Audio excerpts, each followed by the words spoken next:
Diz assim a palavra do Senhor: no 24º dia do mês, os israelitas se reuniram, jejuaram, vestiram pano de saco e puseram terra sobre a cabeça.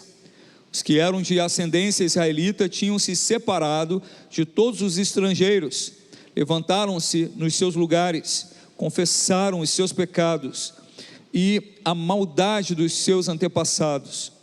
Ficaram onde estavam e leram o livro da lei do Senhor, do seu Deus, durante 3 horas, e passaram outras 3 horas confessando os seus pecados e adorando o Senhor, o seu Deus. Em pé na plataforma estavam os levitas Jesua, Bani, Cadmiel, Sebanias, Buni, Serebias, Bani e Kenani, que em alta voz clamavam ao Senhor, o seu Deus. E os levitas Jesua, Cadmiel, Bani, Asabneias, Serebias, Odias, Sebanias e Petaías conclamavam ao povo dizendo: levantem-se e louvem o Senhor, o seu Deus, que vive para todo sempre. Agora vamos dar atenção especial ao louvor e à exaltação que se manifesta aqui neste texto. Bendito seja o teu nome glorioso, a tua grandeza está acima de toda expressão de louvor. Só tu és o Senhor, fizeste os céus e os mais altos céus, e tudo que neles há, a terra e tudo que nela existe, os mares e tudo que neles existe. Tu deste vida a todos os seres, os exércitos dos céus te adoram. Tu és o Senhor, o Deus que escolheu Abrão, trouxe-o de Ur dos caldeus e deu-lhe o nome de Abraão. Viste que o coração dele era fiel e fizeste com ele uma aliança, prometendo dar aos seus descendentes a terra dos cananeus, dos hititas, dos amorreus, dos ferezeus, dos jebuseus e dos girgazeus. E cumpriste a tua promessa, porque tu és justo. Viste o sofrimento dos nossos antepassados no Egito e ouviste o clamor deles no Mar Vermelho. Fizeste sinais e maravilhas contra o faraó e todos os seus oficiais e contra todo o povo da sua terra, pois sabias com quanta arrogância os egípcios os tratavam.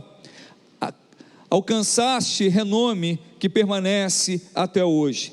Dividiste o mar diante deles, para que o atravessassem a seco, mas lançaste os seus perseguidores nas profundezas, como uma pedra em águas agitadas.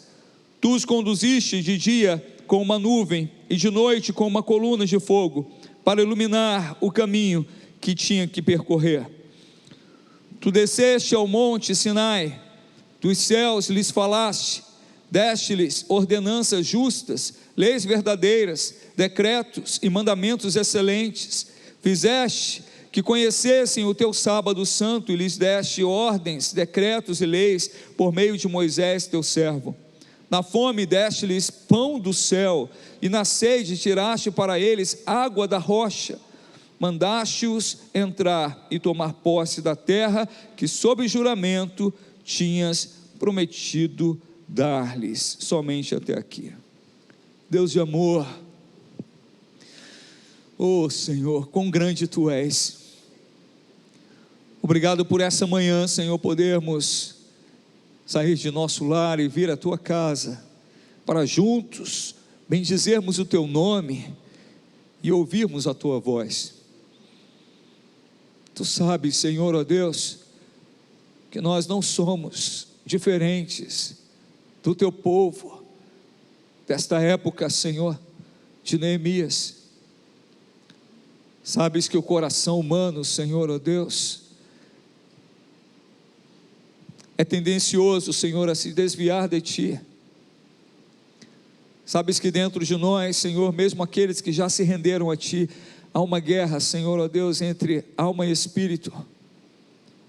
Tu conheces o nosso coração e sabe que temos, Senhor, ó Deus, uma inclinação a sermos arrogantes, acharmos que estamos no controle, acharmos que somos bons, acharmos, ó Deus, que somos, Senhor, ó Deus, melhores. Mas nessa manhã nós nos curvamos diante de Ti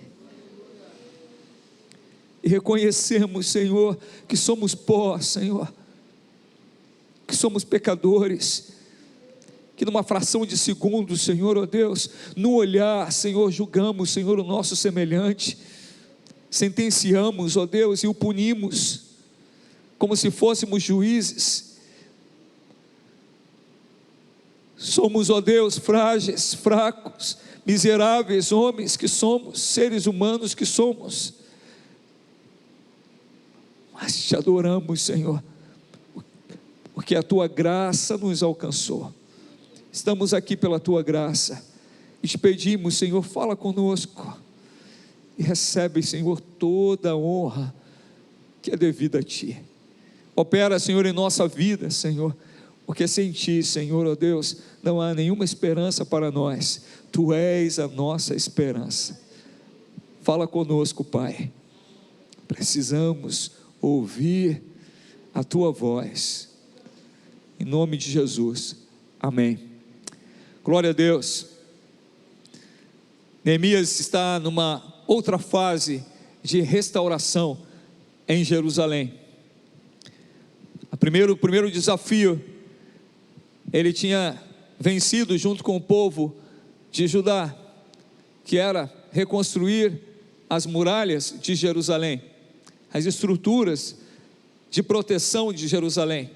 Elas significavam a separação do povo de Deus dos inimigos. Elas também significavam a proteção, a segurança. Elas também davam a eles identidade, porque quando aquelas muralhas foram erguidas e o culto ao Senhor foi retomado, eles retomaram consciência de quem eles eram, que eles não eram simplesmente membros de uma nação qualquer, mas que eles tinham sido separados por Deus, chamados por Deus para serem seu povo, a menina de seus olhos, a nação santa, o povo escolhido de Deus, do qual hoje, através de Cristo Jesus, eu e você fazemos parte. Todo aquele que crer que Jesus Cristo é o Senhor, ele é enxertado na videira e passa a fazer parte do povo de Deus. Então Neemias, ele tinha, com a graça do Senhor, tudo bem, tranquilo, Israel, eles tinham vencido muitas etapas. Foram 52 dias de trabalho árduo, mas foram 52 dias de luta contra seus inimigos, contra situações difíceis internamente e externamente, mas o Senhor estava com eles. E agora, ao ler a palavra de Deus, acontece algo maravilhoso na vida daquelas pessoas, que vai muito além da reconstrução da muralha. Ao ler a palavra de Deus, os corações deles se quebrantam. Sabe o que quer dizer a palavra quebrantado? Quebrado. A gente usa quebrantado não, é quebrado. É um coração quebrado, um coração humilde, um coração que reconhece que carece da misericórdia de Deus, um coração que reconhece que eles estavam fazendo, como mesmo o Jorge nos ensinou aqui, tudo contrário à vontade de Deus, que eles haviam se desviado da vontade do Senhor, que eles tinham se apartado do querer de Deus, e por isso eles tinham passado por tantas aflições.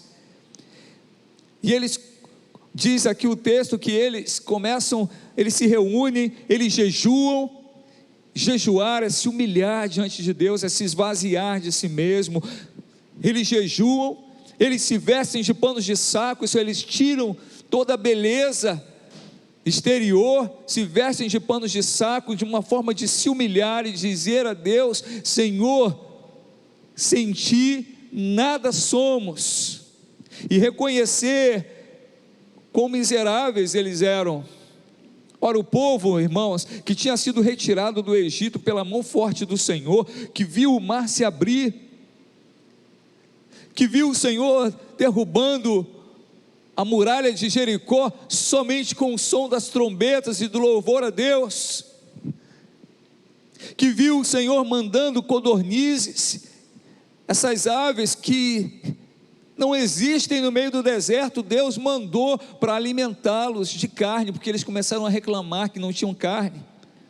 O Senhor mandou pão do céu, toda manhã vinha aqueles floquinhos como um pão, e eles tiravam a porção de cada dia. Seus sapatos não se gastavam, suas sandálias não se gastavam, sua roupa não se gastava, e aquele povo se desviou de Deus, e fez tudo que era contrário à vontade do Senhor. Será que a gente tem alguma semelhança com esse povo? Será que a gente parece em alguma coisa com eles? Pois bem, eles estavam tão distantes de Deus, porque estavam distantes também da palavra de Deus, e nesse momento, quando a palavra do Senhor é lida, eles se humilham diante do Senhor. Humilhai-vos diante do Senhor, humilhai-vos diante do Senhor, e Ele os exaltará. Humilhai-vos diante do Senhor, e pela graça de Cristo Jesus, Ele vai perdoar os teus pecados. Eles se humilharam diante de Deus. Vamos trocar esse.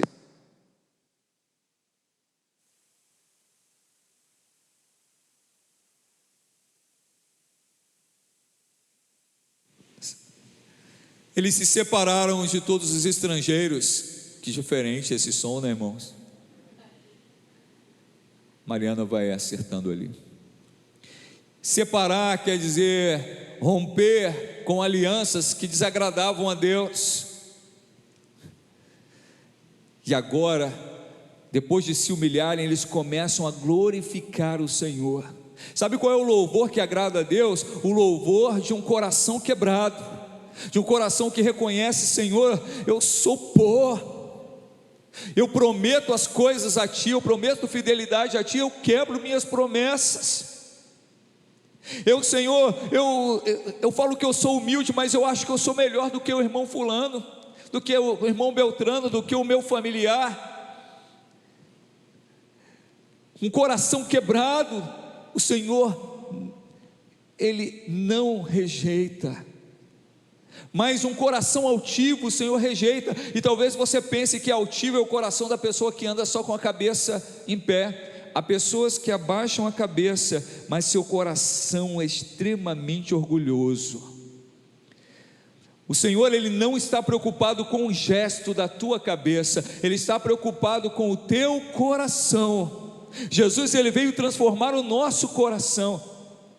E aquele povo ouvindo a palavra de Deus, e você sabe, como João nos revelou, que Jesus é o verbo vivo de Deus. Então eles estavam ouvindo a palavra de Deus, e os seus corações estavam sendo quebrados. O Senhor estava mostrando a eles seus erros, seus pecados, que a gente tenta encobrir. Vamos ser sinceros, que a gente não tenta encobrir nossos erros? A gente tenta, a gente disfarça, tenta não ver, tenta achar: não, eu estou no controle desse pecado. Não, isso aqui eu só faço quando eu quero. Não há controle sobre o pecado.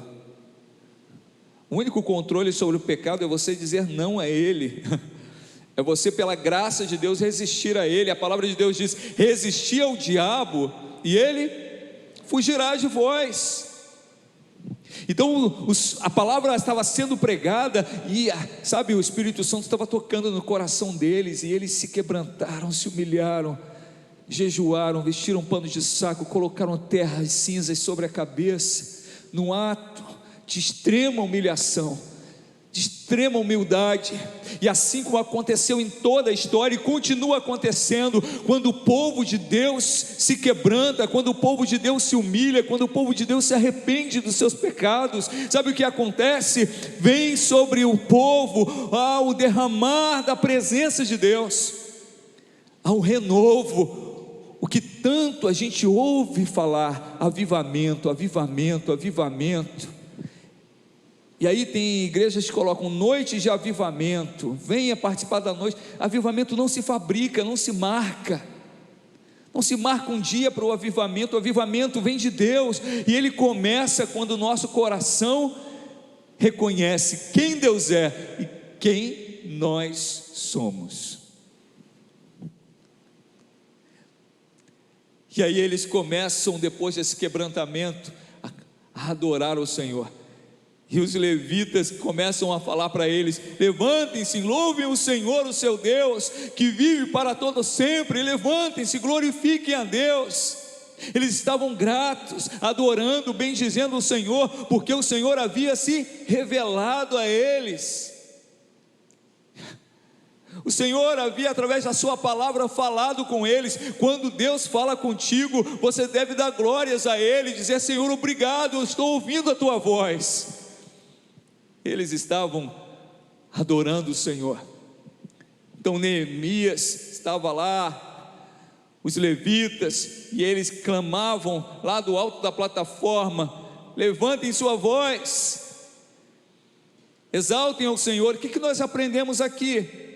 Que só os que choram pelos seus pecados é que podem se alegrar em Deus.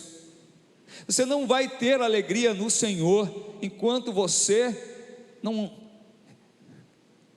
se arrepender dos seus pecados. Sabe, você pode conhecer sobre Jesus, você pode conhecer sobre as Escrituras, mas enquanto você não rejeitar aquilo que ofende a Deus, você não vai ter paz e alegria. Você entende isso? Diga amém.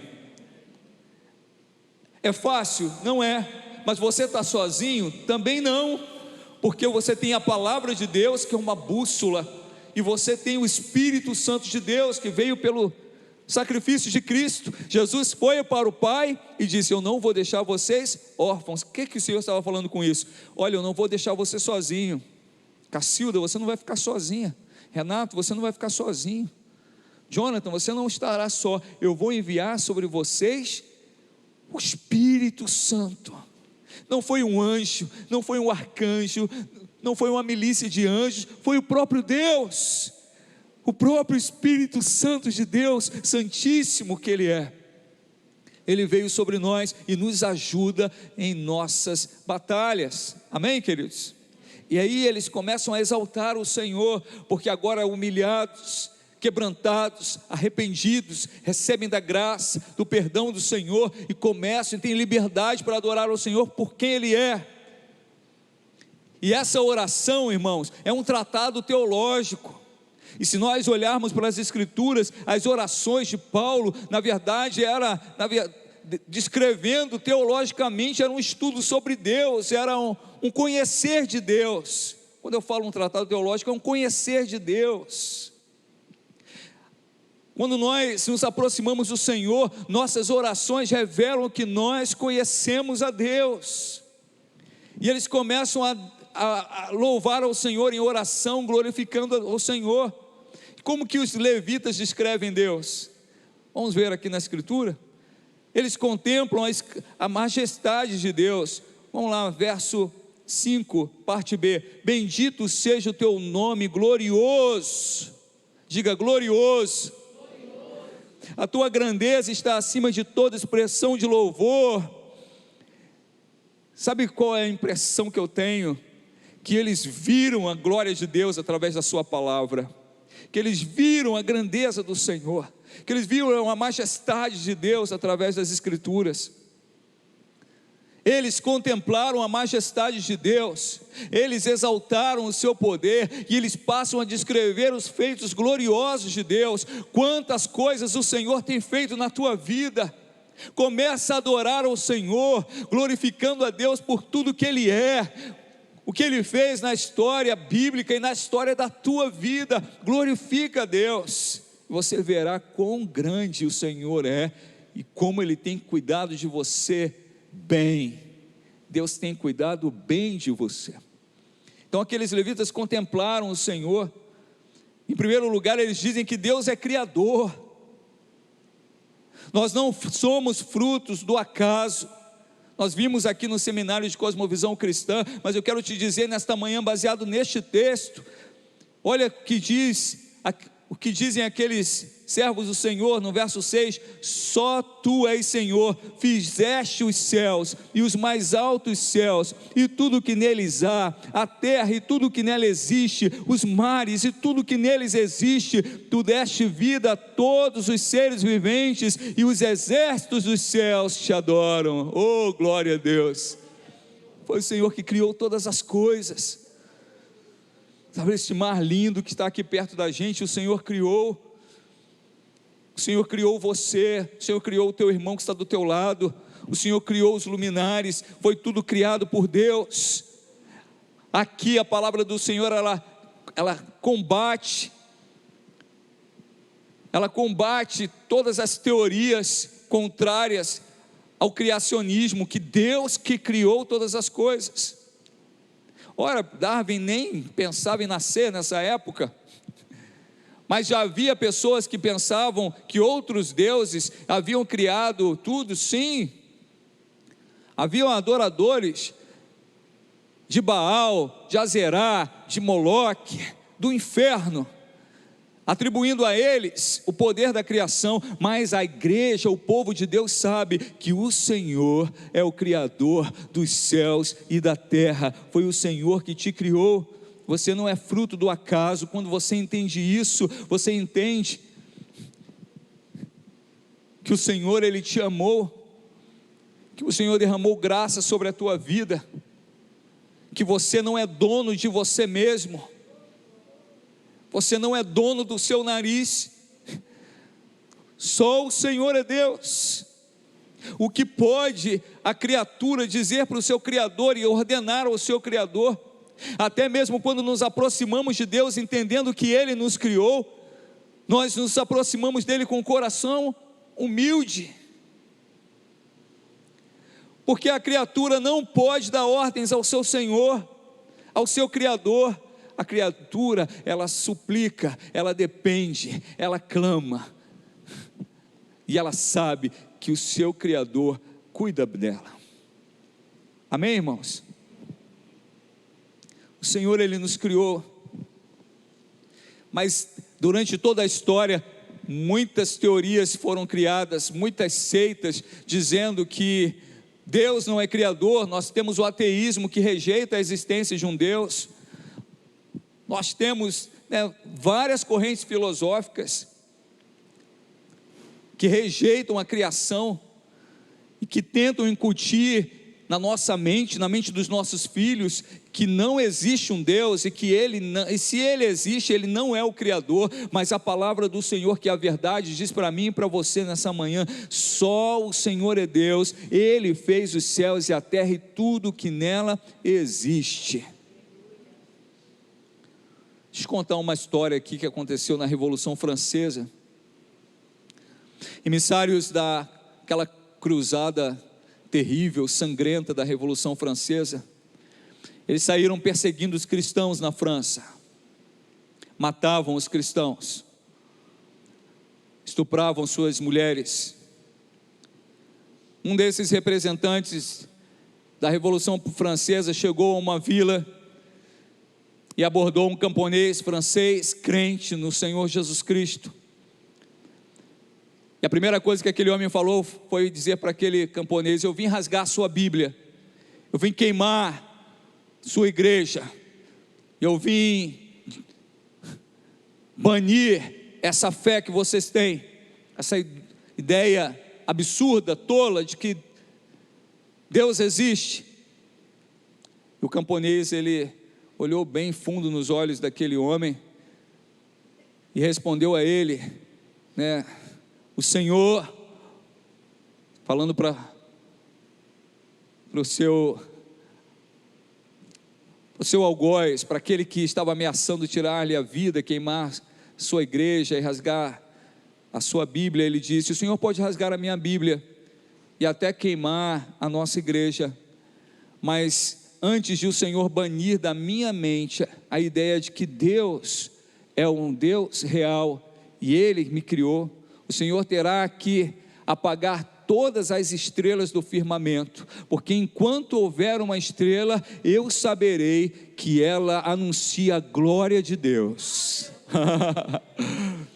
Glória a Deus, que haja essa convicção no teu coração, e havia no coração dos levitas essa convicção. Em segundo lugar, eles declaram que Deus é o preservador da vida. O Senhor não só criou, Ele preserva, Ele sustenta. Ele sustenta. Tu preservas a vida de todos. É o Senhor que preserva a tua vida. Verso 6 ainda, diz aí Tu deste vida a todos os seres viventes, aleluia. O Senhor deu vida a todos os seres viventes e preserva esta vida, que sustenta essa vida. Deus, Ele não só criou as coisas e agora está de braços cruzados. Sabia que tem uma linha filosófica que crê que Deus existe? Ele criou e disse: agora é com vocês. E cruzou os braços e disse: agora vocês se virem aí. Mas isso também é mentira. O Senhor, Ele não só criou, Ele intervém, Ele socorre, Ele estende a mão, Ele dá livramento, Ele ouve a oração, Ele cura o enfermo, Ele salva o perdido, Ele muda a história. Ele é que faz a semente brotar, é Ele que renova a criação. É uma coisa fantástica. Às vezes nós vemos uma floresta inteira sendo queimada, e dias depois vem a chuva, meses depois começam a surgir novos brotos. O Senhor, Ele renova as coisas. Salmo 104 diz: quando sopras o teu fôlego, eles são criados, e renovas a face da terra. Aleluia.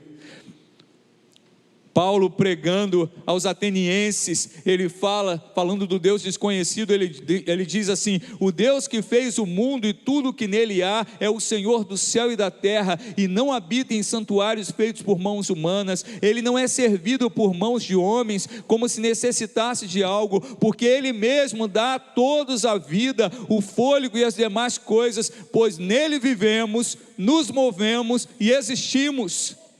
O Senhor cuida de você. O Senhor cuida de ti. Sabe, você trabalha, mas quem te dá forças é o Senhor. Você se esforça, estuda, e glória a Deus por isso, e que você glorifique o Senhor com tudo que você é, mas é o Senhor quem abre portas para você, é o Senhor que manifesta a sua graça e te sustenta, é o Senhor que sustenta o teu casamento. Talvez você não saiba, mas todo o inferno milita para destruir o teu casamento.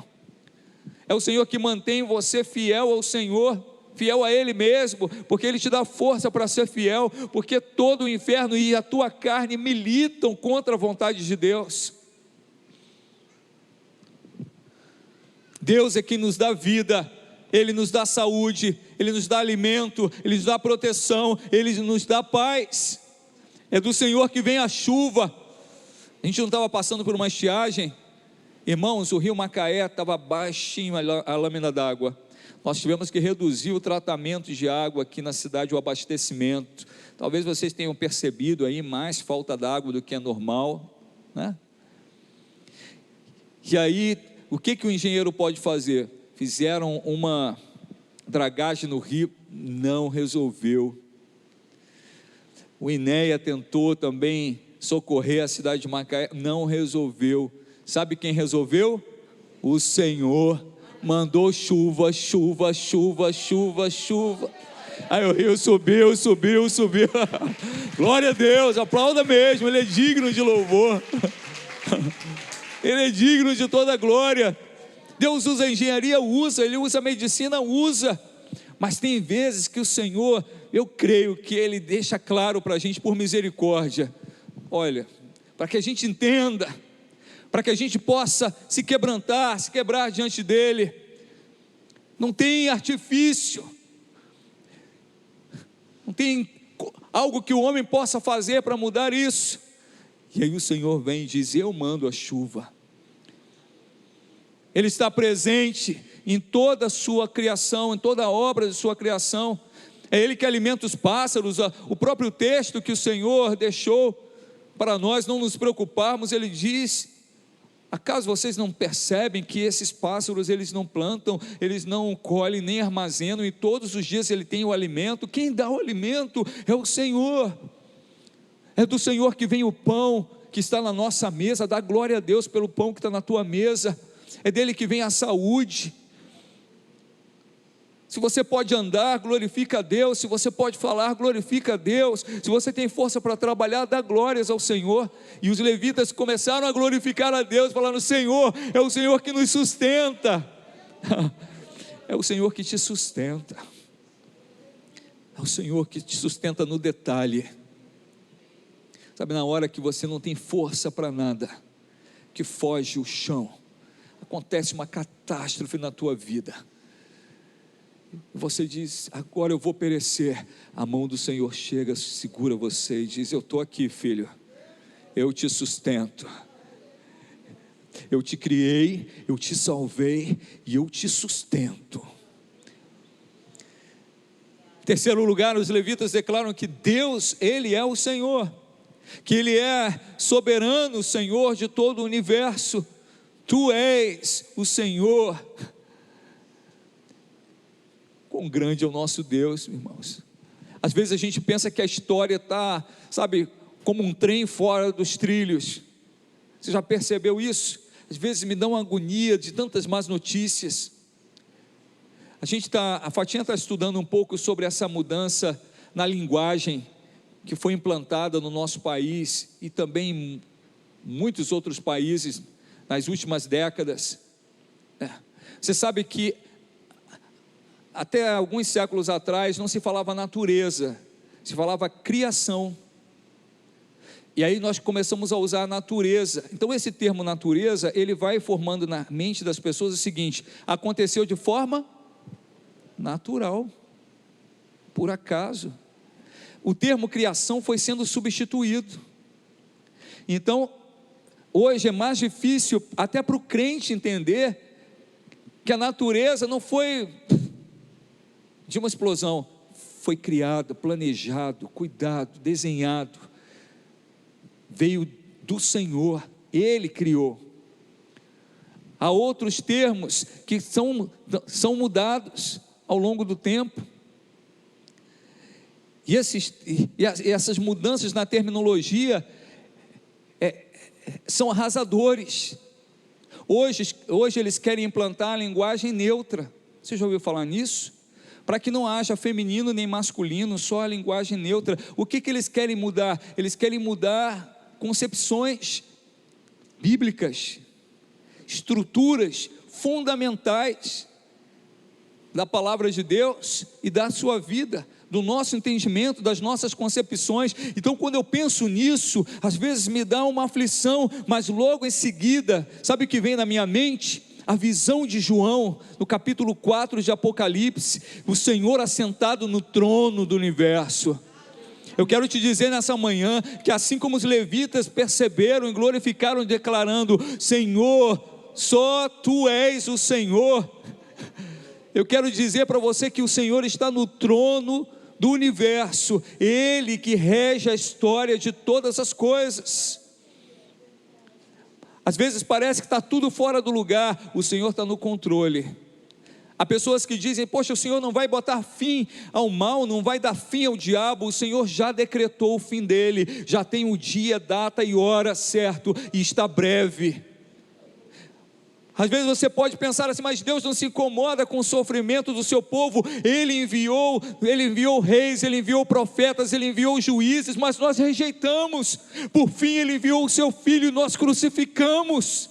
Meu Deus, e mesmo assim Ele, em toda a sua graça e seu amor, Ele continua tendo compaixão de nós, e através dos sacrifícios de Cristo, Ele intervém na tua história, intervém na nossa história. Irmãos, eu não sei você, mas quando eu olho para trás em minha vida, eu vejo, meu Deus, se não fosse o Senhor, eu seria completamente destruído. Irmãos, tinha tudo para dar errado na sua vida, tudo. Não importa o que tenham dito para você, mas o Senhor interveio na sua história. Ele teve graça, Ele cuidou de você, antes mesmo de você conhecê-lo, Ele já te amava. Porque a palavra de Deus nos diz que antes da criação Ele já conhecia você, e Ele te amou primeiro e até o fim.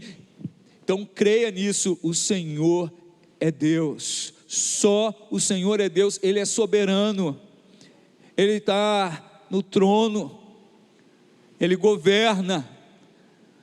Os homens tentam de todas as formas rejeitar a Deus, e nós vemos também no livro de Apocalipse essa luta da Babilônia, do sistema deste mundo, do anticristo, do falso profeta, lutando contra o Senhor, lutando contra a igreja, mas quem prevalece? Quem prevalece no final? O Senhor prevalece. Nós estamos no meio da batalha, mas o final dessa história nós já sabemos: aquele que crê, aquele que permanecer.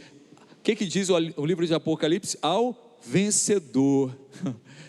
Ao vencedor será dado que se alimente da árvore da vida, ao vencedor será dado a ele que se assente no trono. Ao vencedor, o Senhor está no controle da tua história. Você crê nisso? Amém. Sabe outra coisa maravilhosa que ele estabeleceu? Além da sua essência como um Deus soberano, a oração. Ele diz: quando você orar, eu vou te ouvir. Então às vezes, né, a gente está no meio de um fogo cruzado, e aí você diz: Senhor, me dá a tua direção. O Senhor diz: olha aqui o escape, meu filho, eu vou abrir uma porta para você aqui, escapa por aqui. Essa é a intervenção do Senhor. Então quando você pensa que está tudo destruído, o Senhor, Ele dá o escape, Ele socorre, Ele fala contigo, Ele renova a tua fé, Ele manda alguém falar com você, Ele levanta alguém para te socorrer. Ele é Deus, Ele é o dono, Ele é o proprietário, Ele é o proprietário absoluto de todas as coisas. Você crê nisso? Diga amém. Ele é o autor da vida, Ele tem autoridade. Ontem eu ouvi um pregador, Derek, um servo do Senhor, já bem idoso. Ouvi uma mensagem dele, um trecho de uma mensagem que ele diz que Deus é o autor da vida. Então é Ele que tem autoridade sobre a vida. O termo autoridade vem de autor. Só o autor de uma obra tem autoridade verdadeira sobre aquela obra.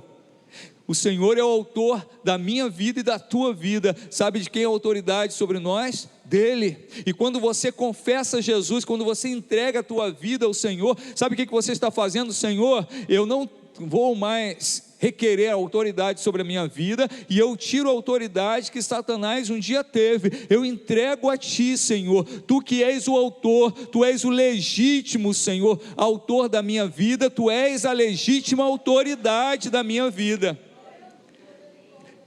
Ele é o proprietário absoluto de todas as coisas. Ele faz tudo conforme o conselho da sua vontade. Ele é o Deus soberano. Ouça isso: a história não está à deriva e caminha para o caos. Não é assim que a Bíblia diz. Diz que a história está segura nas mãos de um Deus onipotente. E não é a história de todos, que não é de ninguém, é a história da sua vida. A história da sua vida está nas mãos do Senhor. Não caminha para o caos, não caminha para a destruição, porque o Senhor disse lá para Jeremias: eu é que sei que plano tenho sobre vós, planos de paz e não de mal. Não de mal. Meu Deus, quão grande tu és, Jesus, quão maravilhoso o Senhor é. Essa é a porção dessa manhã, irmãos. Nosso Deus é fantástico. Ele é o Criador, Ele é o sustentador, Ele é o provedor, Ele é soberano e Ele é Senhor. Entrega ao Senhor, confia nele, clama por Ele. Sabe, nós vivemos dias de muita tristeza. Você já percebeu quanta gente triste tem? Você já parou para perceber na sua família, entre seus amigos? Tem muita euforia, né? A pessoa vai para a balada, aí tem aquela euforia, mas a alegria verdadeira, a pessoa bebe todas, aí fica fora de si, ou se droga, ou tem outras fontes de prazer, mas a alegria só o Senhor pode dar. Então, no meio de um mundo de tristeza, eu quero falar para você nessa manhã: confia no Senhor. A sua história não acabou. Ele está no controle da tua história, na história da sua família, dos seus filhos. Continua clamando a Ele, confiando nele. Lembra do início da pregação, como que começa esse avivamento, como que começa esse conhecer de Deus com um coração quebrado. Sai de cima desse palco. Às vezes a gente se coloca em cima do palco, né? Outros dizem, né, desce do salto, né? A gente posa de humilde, mas nós somos bem arrogantes. Vai me dizer que você não acha que você é melhor do que alguém? Vai me dizer que você não acha que você é mais bonito do que alguém? E quando a gente se acha feio, a gente chama o outro de feio para a gente se achar mais bonito. Já percebeu isso? É do ser humano isso. É do ser humano. Você quer se achar melhor, olha como que o nosso coração é mau. Você quer se achar melhor, aí você fala que o outro é pior. Você vê mais as feiuras do outro para você não enxergar as suas. Mas Cristo Jesus, Ele vem com a palavra, e a palavra, irmãos, é lâmpada. Ela chega e em cima de você, e você vê tudo que você é. Nesse momento glorioso, sabe o que o Senhor está te fazendo? Está fazendo você se enxergar como você é, e também revelar quem Ele é, o Deus glorioso, santo, poderoso, que te amou mesmo você sendo assim como você é, e que Ele veio para salvar você, transformar teu coração, mudar o teu caráter, e te dar a beleza verdadeira, o ornamento que vem do Senhor. Então, em nome de Jesus, vamos vencer a tristeza com a alegria da certeza que o nosso Deus está no controle da nossa vida e que nós estamos seguros. Você pode se alegrar em Cristo Jesus, Ele é a tua verdadeira alegria. Como que esses levitas receberam tudo isso? Através da aliança que Deus fez com Abraão. Vamos falar sobre isso logo mais à noite. E como nós recebemos tudo isso? Através de Cristo Jesus. Se você quer receber vida em abundância, alegria, se você quer te devolver a autoridade que o autor da tua vida deve ter sobre você, crê no Senhor Jesus. Conversão é isso, é você pegar a tua vida e dizer: Senhor, eu careço de Ti, eu preciso de Ti, eu reconheço que só Tu és o Senhor, ser o Senhor de minha vida, eu entrego a minha vida ao Senhor, eu te entrego a minha vida. E você que já entregou tua vida a Cristo, e que agora está soterrado por tantas aflições, tantas dores, tanta tristeza, clama ao Senhor, porque Ele é mestre em tirar soterrados e lhes colocar sobre o cume de montes. Então nessa manhã o Senhor, Ele vai tirar essas coisas que estão sobre você, esse peso, essa tristeza, esse desamparo, essa dor, essa aflição, porque diz aqui a palavra do Senhor, Ele é grande, Ele é o Criador, Ele é o sustentador, Ele é Senhor. E você verá hoje à noite que você não é fruto do acaso na criação, nem na salvação, porque o Senhor já te conhecia antes da criação. Você crê nisso? Diga amém. A bênção final. Que o Senhor te abençoe e te guarde. Que o Senhor faça resplandecer o seu rosto sobre ti. Que o Senhor Jesus Cristo resplandeça o seu rosto sobre a tua vida e te dê a paz. Haja aplauso ao Senhor, né, irmãos? Glória a Deus. Bom almoço. Abençoe teu irmão que está ao seu lado. Diga a ele: olha, bom almoço. Se é da tua família, você pode abraçar. Deus te abençoe. Depois celebração, irmãos, bota a flor na mesa, louva a Deus. Se você vai almoçar sozinho, não importa, o Senhor vai estar contigo.